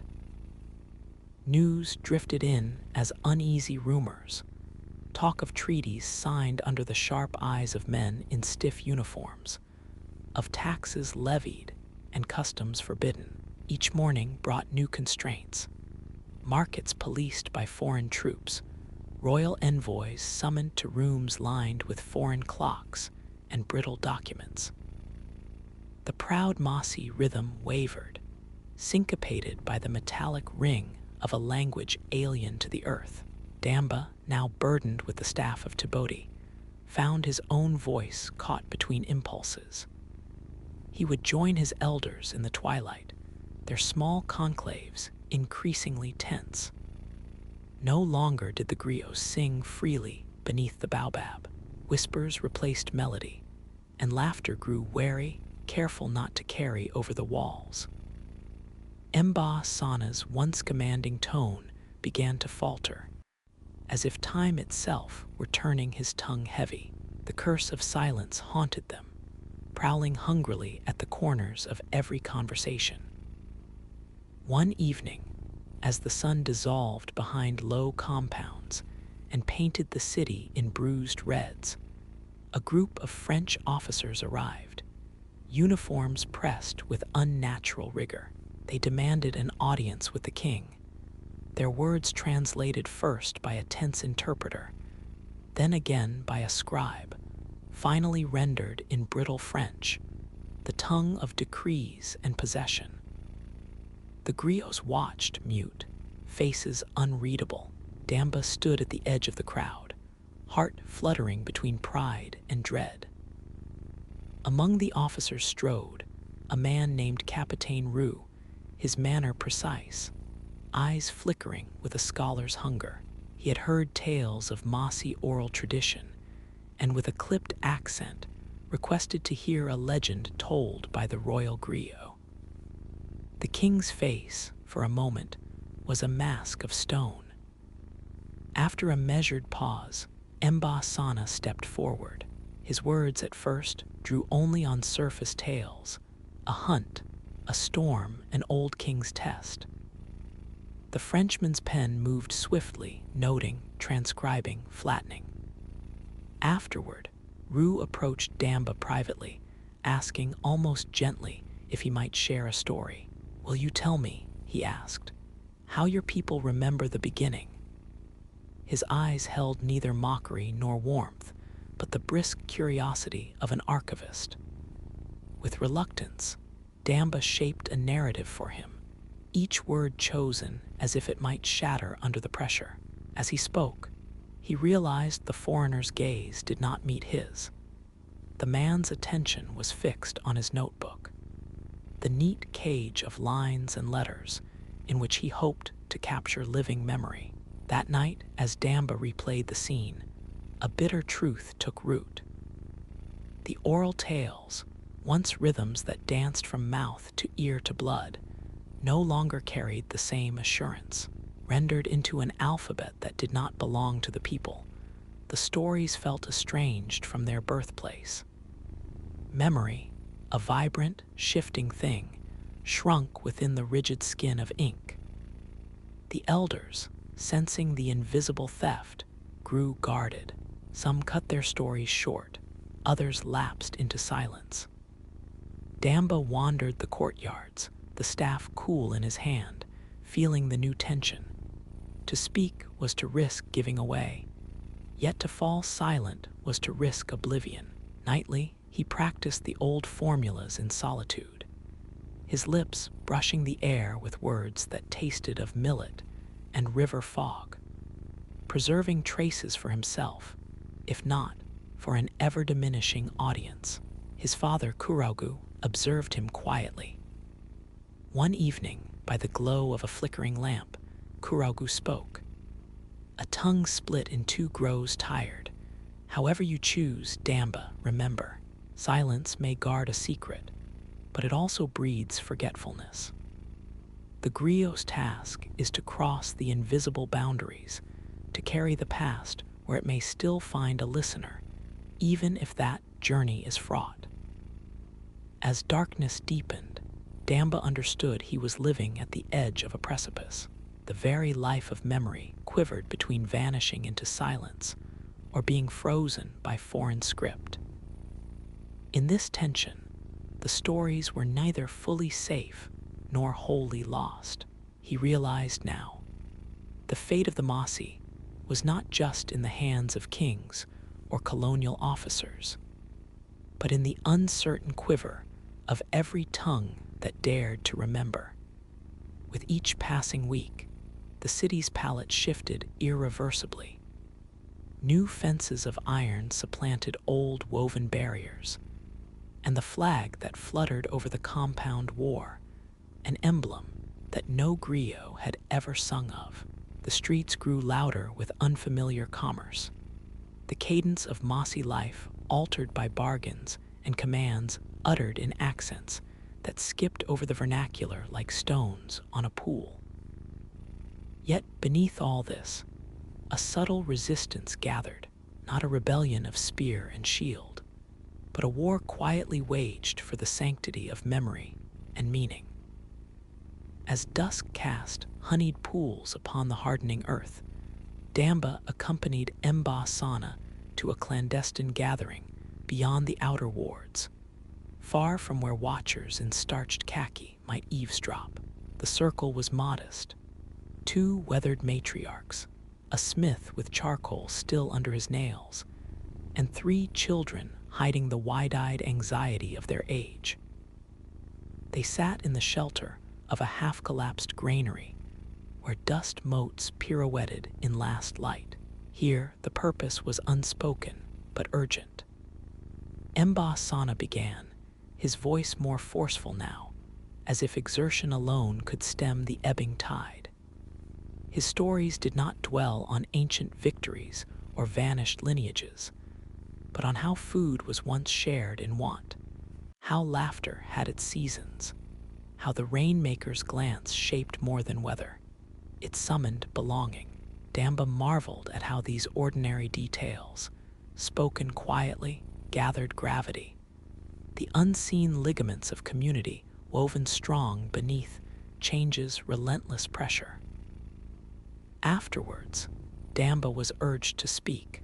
His fingers trembled as he summoned the tales of Yenenga's endurance, of reconciliations brokered under uncertain stars, of how courage sometimes wore the mask of gentle persistence. As he spoke, he noticed the elder's lips moving in silent repetition, as though using the act of listening to stitch each phrase into themselves, securing words that the world beyond might refuse to remember. On the journey back, Sana leaned heavily on Damba's arm, the old man's weight unfamiliar, fragile. Stories are not monuments. His breath rose in the cool air. They must be carried, made new, not just recited. When you recount what you have seen and what you hope, a balance held between grief and hope, you extend the lineage.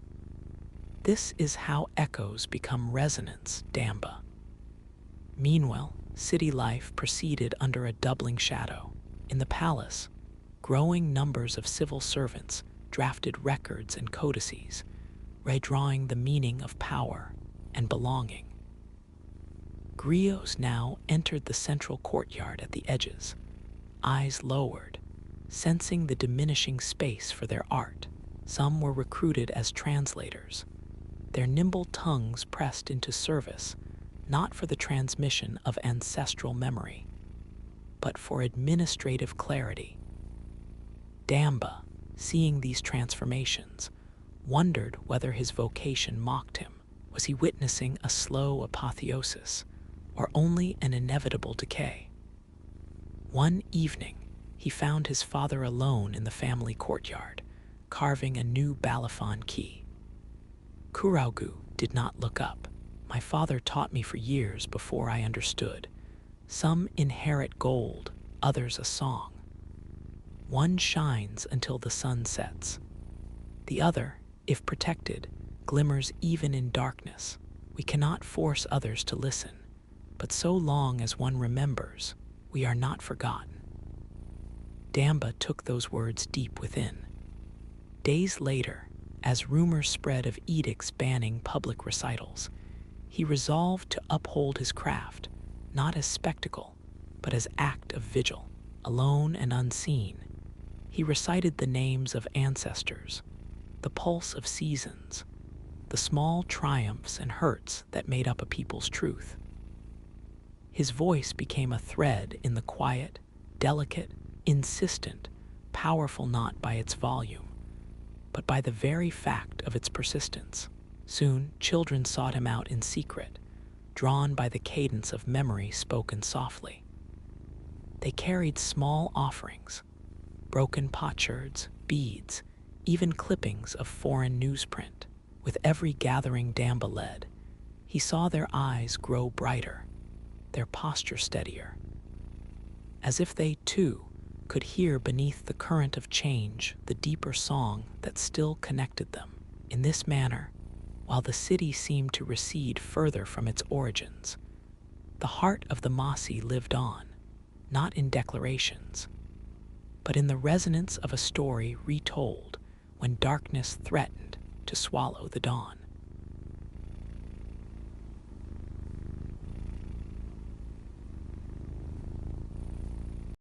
A faint breath of morning shimmered upon the canals of Tenochtitlan, swirling the mists that drifted low over the water and onto rows of wooden causeways, their planks made slick by dew.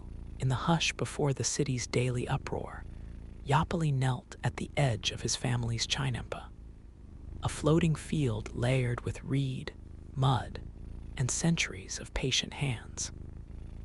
He pressed one thumb into the skin of his chosen gourd, feeling the cool, taut firmness below his nail.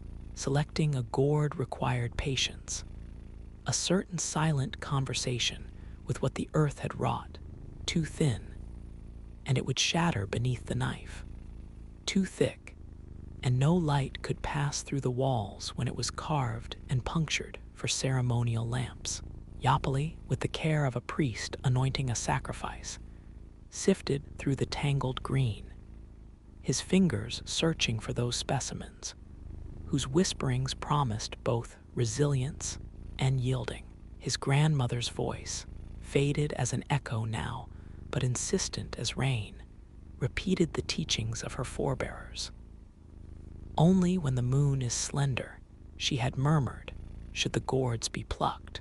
Let them drink the starlight through their stems and be filled with the stories of the night. Those tales and the light will inhabit what you shape. In this pre-dawn hush, Yapali touched his forehead with fingers stained by sap and hope, silently pledging not to sully this legacy. In his heart, he believed that the soul of his people, of the Aztec, ran not merely through stone pyramids or feathered cloaks, but through these humble carved vessels, vessels that glowed at feasts and funerals, whose patterns mapped the journeys of gods across the world sky above Lake Texcoco. By midday, the city woke.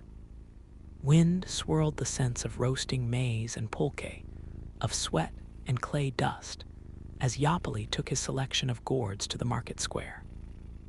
The place pulsed with 1,000 voices, vendors hawking chili, weavers displaying their cloth, priests blessing children, soldiers with obsidian-bladed clubs, exchanging nods beneath banners splashed with turquoise and red.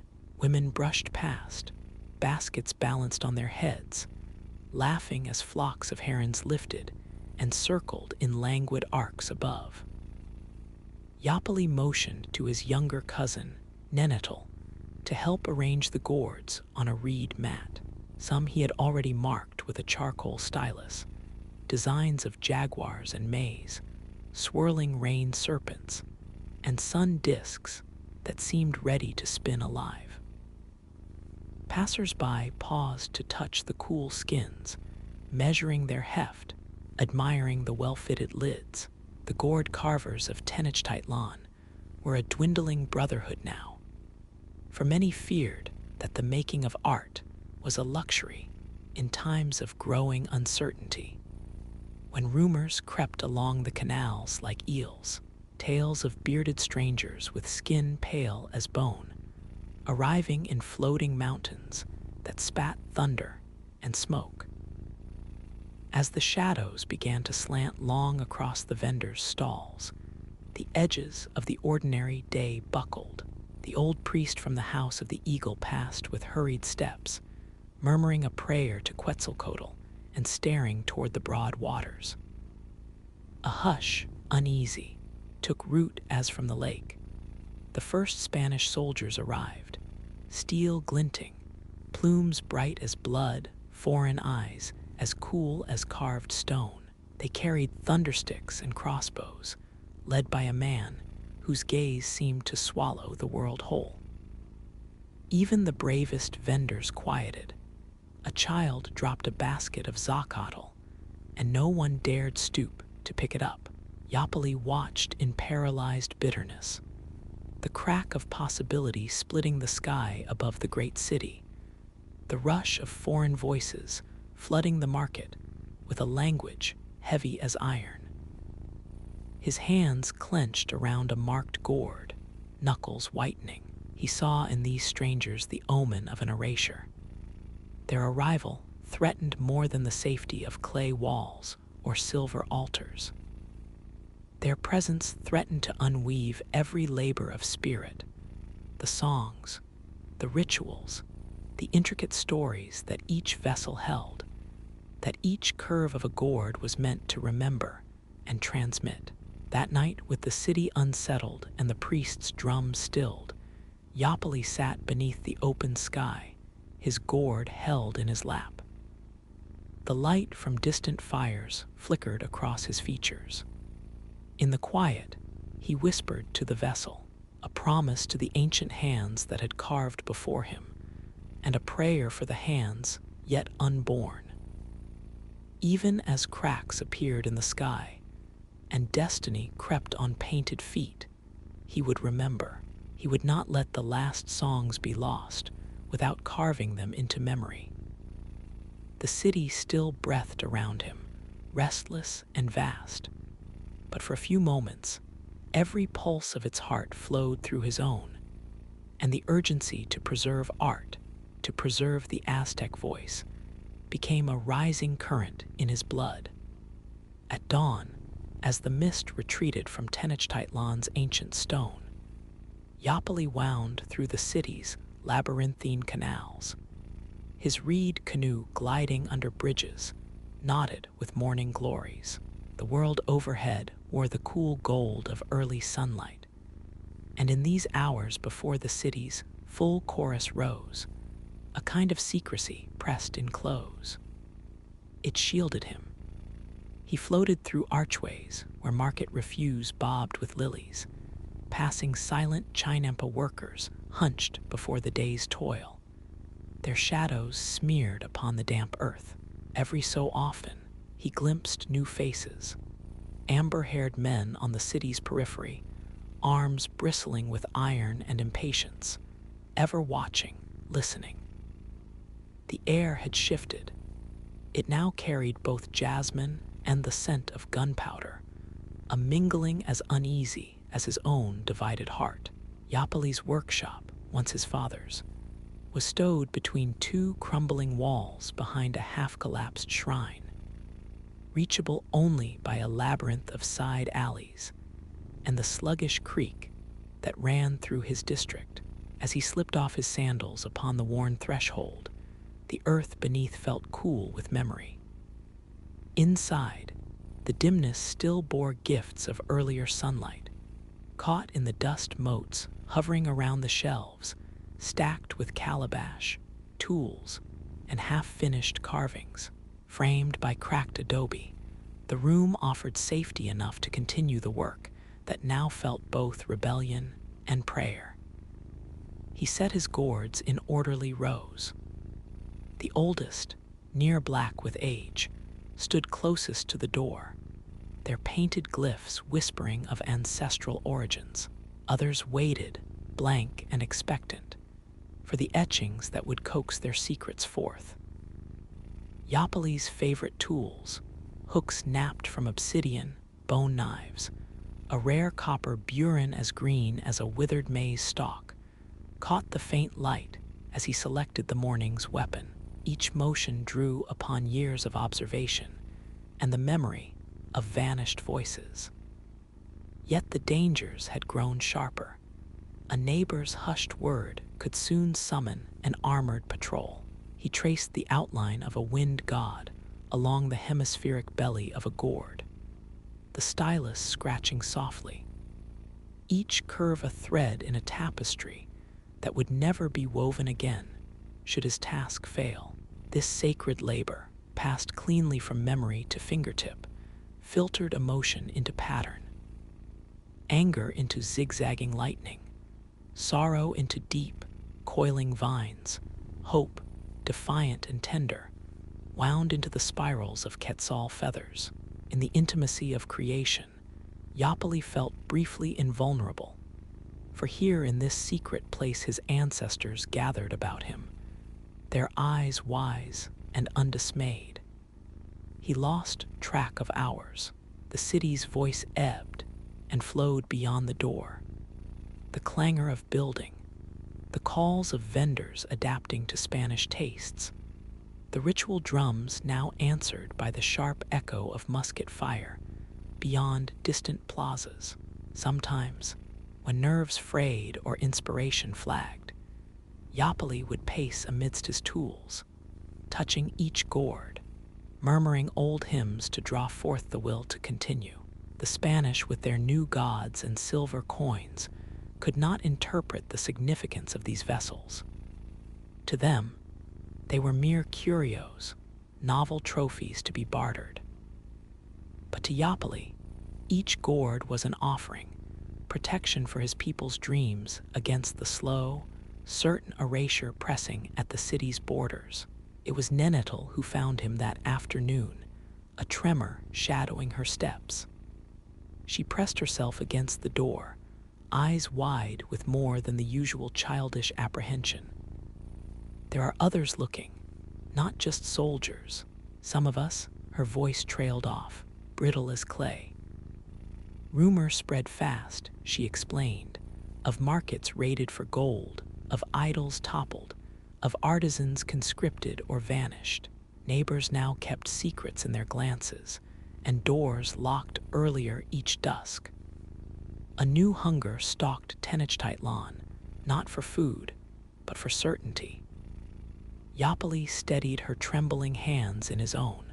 "Listen," he whispered, "we will outlast this, as stone endures the river's flow." But even as he said it, the fear had crept in, and it would not leave. He stashed his finest works in a concealed niche behind a loose floor tile, laying woven mats atop them. Then painted a fresh gourd with a scene of crows wheeling above a broken temple. His coded lament for what was changing, his silent scribe for wounds too deep to heal aloud. That night, after Nenetal had gone, Yapali remained within the workshop, listening as rain began to patter on the roof. He chiseled in darkness, letting the day's anxieties flow out into a tangle of swirling glyphs. Through each touch of his tool, he mapped the pulse of a people unreconciled to loss, intent on remembering who they were before the sky cracked open. In this space, where the city's noise faded to distant thunder, resistance became art, and art became witness. A lifeline nodded with every turn of his trembling blade. Sunlight, filtered by thin clouds, spilled in gentle shafts over the city as the moon's cycle turned, and Tenochtitlan hovered between seasons, a time of waiting, of stilled breath just before the downpour. In this uncertain interval, Yapali's world narrowed, from the vast and crowded marketplaces toward a solitary discipline among battered stones and cool shadows. Each day, as Spanish voices fractured the language of prayers in the city's avenues, he returned to his shelter, letting the clamor fade to a murmur while his mind honed a keener edge. Inside the workshop, the labor of carving became a kind of meditation. Yapali steadied the gourd between knees and chest, letting fingertips linger over the subtle undulations of its form. He marked the surface, not with old glyphs alone, but with new patterns conjured from the turbulence of his own spirit. An interlacing of ancient motifs and jagged abstract shapes that whispered of conflict and endurance both. The rhythms of blade, breath, and heart intermingled, binding dread and defiance into a single, pulsing effort.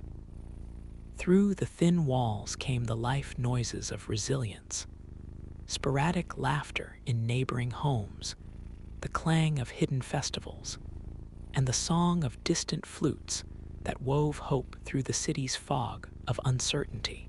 Hunger and fear stalked many streets, yet so too did stubbornness. Families clustered behind barred doors still honored their rituals, however softly.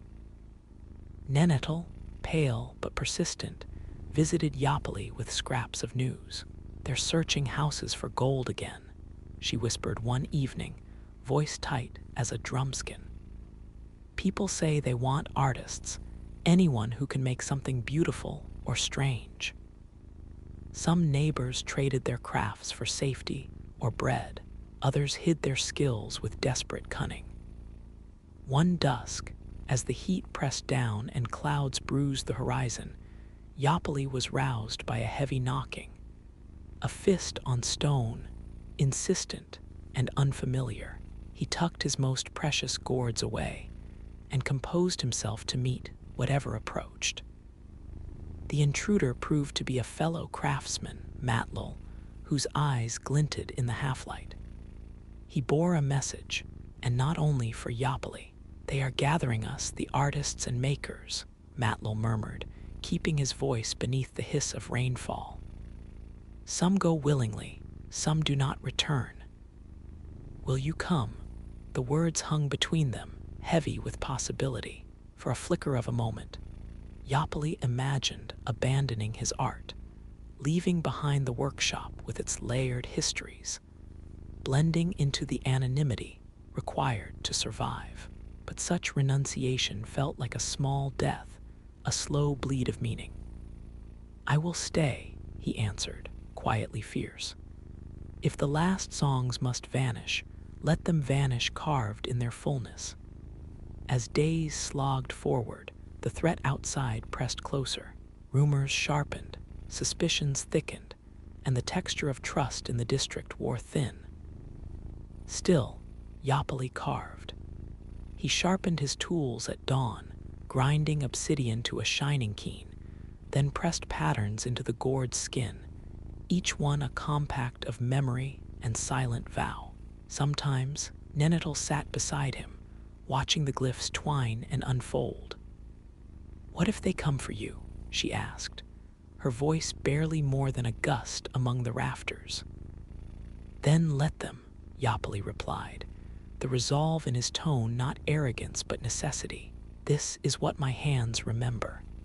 It is what I must do, no matter how the world shifts."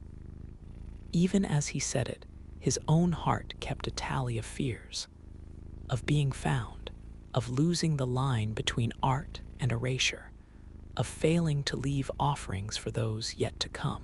One afternoon, a hush settled as Yapali completed a new vessel, the surface alive with stories. Figures standing arms-linked beneath a rising burst of flowers. A serpent coiled not to strike, but to encircle and protect. He blew away stray chips, and in the fading light, filled the gourd with smoke from crushed copal. The scent wound upward, limned with the sorrow of loss and the stinging sweetness of hope. Here, in these hours of uncertain peace, the gourd seemed to hold a glimmer of defiance. It was not armor, yet nor was it surrender. It was the courage of a people made manifest in vessels that would endure where bodies could not. That night, as Yapali set the fresh carving among his hidden cache, the city's hush felt less oppressive, more reverent. He realized then that courage was not always loud or visible, not the slashing of swords or the shouts raised at dawn. Courage sometimes was the quiet and unyielding labor of hands refusing to forget. Each stroke against fragile skin, each whispered prayer to the makers who came before, was an act of quiet revolt. In this, his humble, hidden workshop, Yapali carved not only the relics of a world under threat, but the very pulse by which it would someday be remembered. With each passing week, the body of Tenochtitlan drew tighter, as if the whole sprawling city, its causeways, gardens, and sacred precincts, clenched itself against the new, relentless tide. Yapali's world grew heavier, the sky weighed leaden on his waking, and the voices drifting from the streets bore the haggard pitch of sleeplessness and dread. Yet beneath this sense of siege, an ancient rhythm pulsed, faint, ragged, insistent. It was most perceptible in the canals at dawn, before the day's questions rose, when the mud itself seemed to breathe with memories too stubborn to be drowned. One dawn, as gray light unfurled along the water and the wind chopped the lake's mirrored surface, Yapali followed an old path among the chinampas, rows of maize and beans, broken by clumps of wild amaranth, traced their hidden order through the mist. He paused, kneeling at the edge where new shoots emerged through muck and silt, each frail green spine a testimony to time's circular, unbending will. He dug his palms into the wet earth, fingertips brushing fragments of broken pottery, and now and again, a smooth shard from gourds that had once carried offerings. These echoes in the mud conjured visions, feasts and funerals long vanished, music and laughter raised for gods whose names now risked obliteration.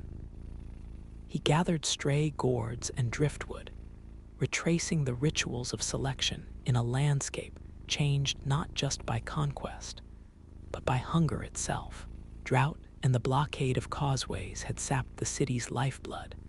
The once abundant markets now bore empty stretches where traders' songs should have resounded. Yet still, behind shuttered doors and crumbling walls, small councils persisted. At nightfall, murmured gatherings convened, grandmothers mending shredded cloaks, young artisans painting their dreams into the last shards of clay, old men weaving tales of the age when the gods still unveiled themselves at midday. Yapali was drawn into this hidden fellowship. He was invited, quietly, with coded signals, to bring one of his gourds to a meeting convened after curfew.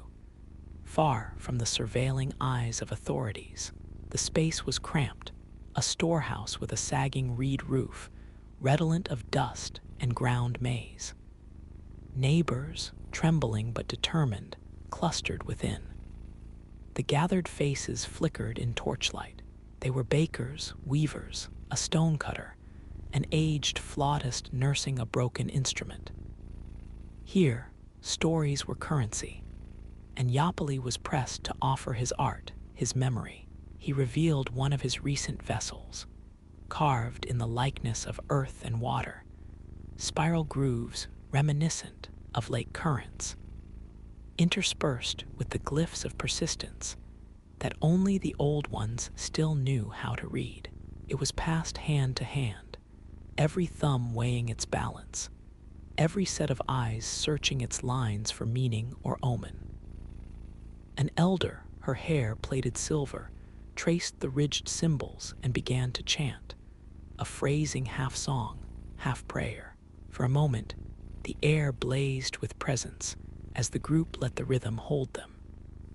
The past was not lost, nor the gods wholly silent, so long as even a single vessel could call to mind the cycle of planting and harvest, of birth and mourning. But outside, change pressed ever closer.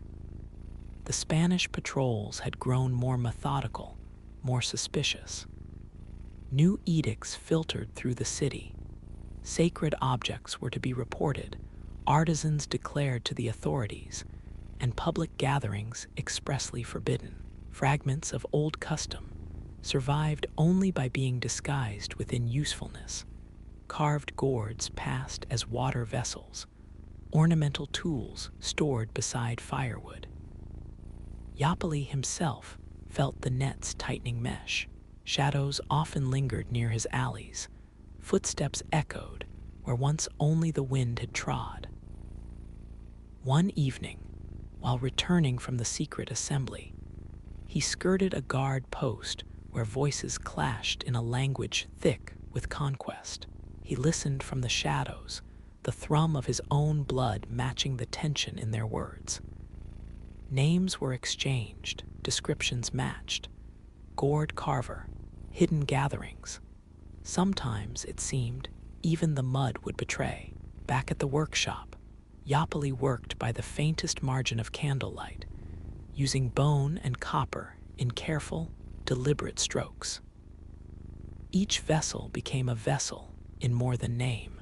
It gathered in fragments the chants, weeping, and sly laughter he collected through these nights of frightened resolve.